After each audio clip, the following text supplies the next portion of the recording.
Շնորհակալ եմ Տիկին Հարության, ուրախ եմ, որ դուք ցանկություն եք հայտնել համալրելու բարձրագույն դատական խորհրդի շարքերը եւ հաշվի առնելով ձեր ելույթը, ինչպես նաեւ ձեր կենսագրականը, կարող ենք ենթադրել, որ դուք ինչպես ուսումնառության տարիներին, այնպես էլ դրանից հետո միշտ եղել եք այս համակարգում, հետեւաբար դուք ունեք որոշակի ձևավորված թե դիրքորոշումներ, թե մոտեցումներ, թե ինչ անել կամ ինչպես անել, որպեսզի Հայաստանի Հանրապետությունում իշխանության երրորդ ճյուղը դատական ոլորտը էլ ավելի կայանա եւ դառնա ինքնուրույն, ինչպես դուք ձեր խոսքում նշեցիք, մի դեպքում դուք եղել եք այս ոլորտի քաղաքականության մշակող, իսկ այս մյուս դեպքում կարծես թե իրականացնելու եք դա։ Գաղտնիք չէ Տիկին Հարությունյան, որ այսօրվա իշխանություններից հիմնական դժգոհությունը կայանում է հենց այս ոլորտում շատ դանդաղ ռեֆորմների արդյունքում կամ առհասարակ ռեֆորմներ չիրականացնելու արդյունքում, ինչի հետ ես ընդհանրապես համաձայն չեմ, հա որոշ գործընկերներ մեզ օրինակ մեղադրում են վեթինգ չիրականացնելու մեզ մյուսները այնքան էլ դրան վատ տեսանկյունից չեն նայում եւ այլն։ Գաղտնիք չէ, որ արդարադատությունը կամ դատական համակարգի անկախությունը կամ կայացումը Հայաստանի Հանրապետության յուրաքանչյուր քաղաքացու համար գուցե հանապազորյա հաց չի, բայց պակաս կարևոր չի, քանի որ եթե մենք հանդիպենք եւ խոսենք օրինակ արտագաղթի դիմող մեր քաղաքացիների հետ, նրանք ի թիվս այլ հարցերի նաեւ այս մասին են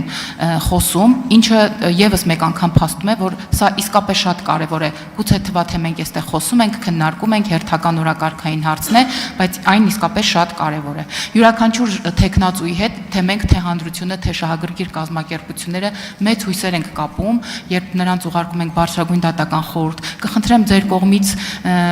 այն առաջարկությունները, ինչ եւ ինչպես իրականացնել այս ամենին հասնելու համար, ձեր դիտարկումները։ Շնորհակալություն Տիկին Ստեփանյան։ Բարեփոխումներից խոսեցիք, որոնք իրականացվել են, բայց բավարար ազդեցություն գուցեև չեն ունեցել կամ առնվազն հանրության շրջանակներում առկա է նման մտայնություն, որ դրանք բավարար չէին, վեթինգի մասին խոսեցիք, դրանք ավելի շատ քաղաքական կատեգորիաներ են եւ եթե թույլ կտաք ներկայումս իմ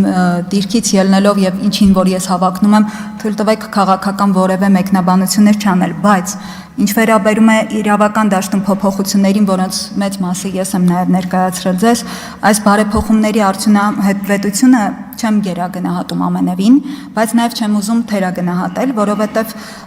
այսպիսի մի խնդիր կա։ Իմ կարծիքով մեր օրենսդրական բազմաթիվ փոփոխություններ ցավոք սրտի ստիպված ենք եղել իրականացնել հրատապության կարգով։ Դրանց ահագին մասը պարտադրված են իրականացվել շտապ, հրդեհ մարելու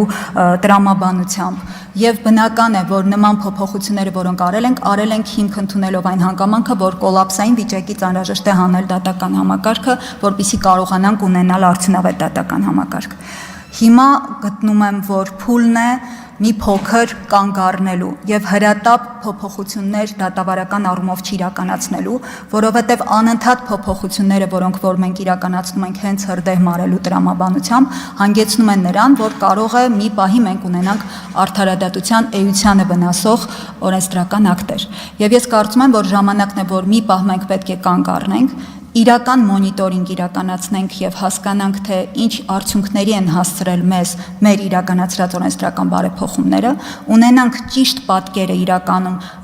դժգոհությունների, արդյոք այդ դժգոհությունները դուք շեշտեցիք Հայաստանից մեկնողների դժգոհությունները դատական համակարգից, արդյոք անձենք երբևէ առնչվել էին դատական համակարգի հետ կամ ունեցել էին արդյոք առարկայական դժգոհություն, թե ուղղակի որևէ, այսպես ասած, ազդեցության առումով են նշել դատական համակարգի հետ կապված խնդիրները որպես իրենց մեկնման եւ Հայաստանը լքելու պատճառ։ Մենք իսկապես խորը ուսումնասիրության կարիք ունենք այս առումով եւ իրականացված բարեփոխումների գնահատման եւ դրանց ազդեցության գնահատման, որպեսզի կարողանանք մեր հետագա քայլերը ավելի ճիշտ կողմնորոշվելով իրականացնենք։ Միևնույն ժամանակ ես վստահ եմ, որ այն քայլերը, որոնք որ մենք արել ենք, իրական արդյունք ապահովել են։ Ես ինչու եմ վստահ, որովհետև այդ քայլերն անելուց հետո ես արել եմ ուսումնասիրություն, որպեսզի տեսնեմ դրանց ազդեցությունը։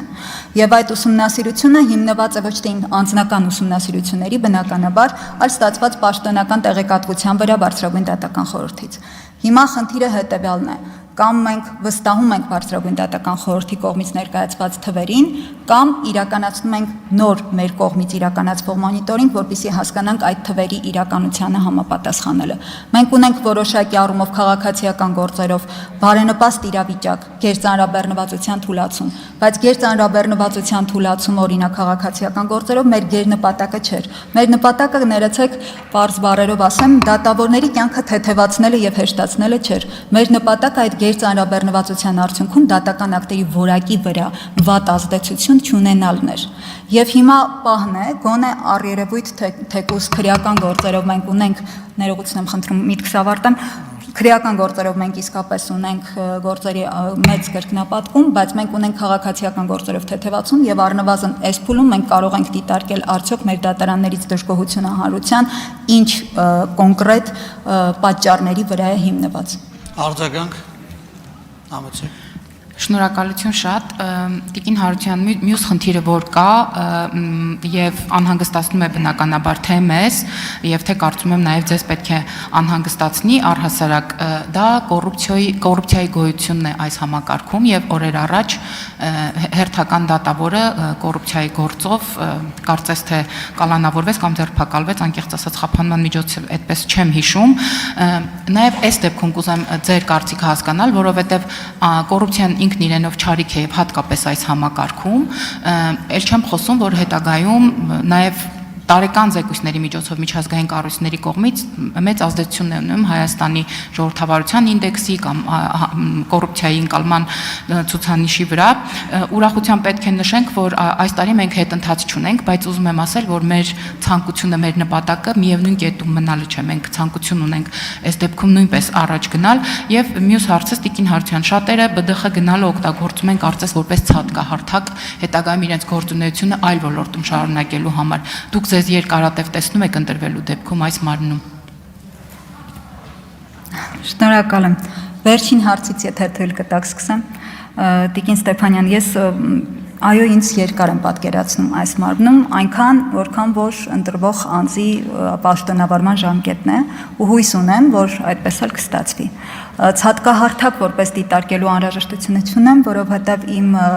այսպես ասած, կարիերան ես այնպես եմ ձևավորել փաստորեն այս ընթացքում, այդպես ստացվել է ամեն դեպքում, որ կարծում եմ արդարադատության նախարարի տեղակալի պաշտոնից հետո ցածկահարթակ որպես դիտարկել բարձրագույն դատական խորհրդի անդամի պաշտոնը ճիշտ չի լինի։ Իմ պարագայում, որ հաստատ այդպես չի, կարող եմ ձեզ վստահեցնել։ Մյուս կողմից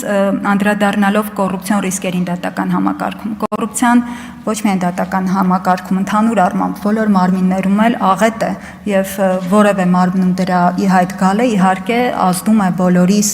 այսպես ասած, տպավորությունների, նաեւ